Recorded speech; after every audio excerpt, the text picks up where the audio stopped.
Hi, guys. First, the question I wanted to ask was, how did the idea of Antebellum come to you both? Antebellum came to me in what can only be described as a nightmare, although I don't think that that's really accurate. That's just the only word I can find to best to describe the experience that I had. But it was a nightmare where I wasn't the star of the dream, and that I was just barely able to connect with this woman who was screaming for help almost across dimensions. And the story of Antebellum, so much of it is wrapped up in this nightmare.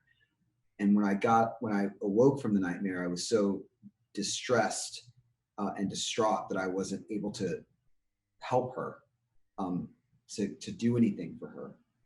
And I wrote down the specifics of the nightmare, right down to her refusing to um, use the name of her tormentor. She would only refer to him as him, never saying his name.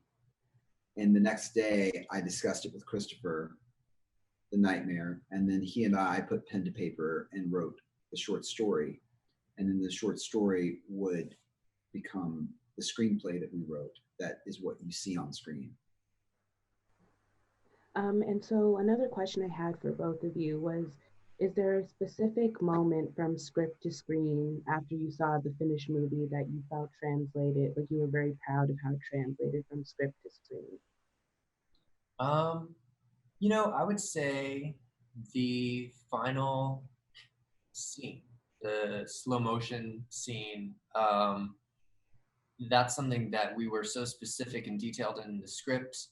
We even wrote it. We wrote it as slow motion in the script. And there was a moment where we grabbed our cinematographer on set and we brought the picture of the storyboard and put it next to the monitor. And it was exactly what we had envisioned. It was a fun moment. And lastly, what do you hope that audiences will get after viewing the film? We live in incredibly urgent times, and within this latest inflection point in our nation's history,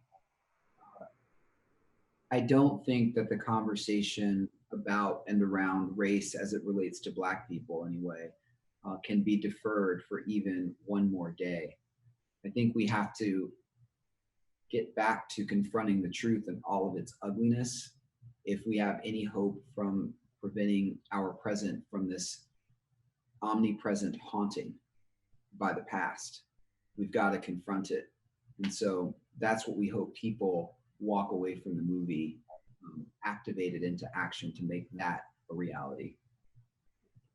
Thank you guys so much for your time. Thank Thank you. you.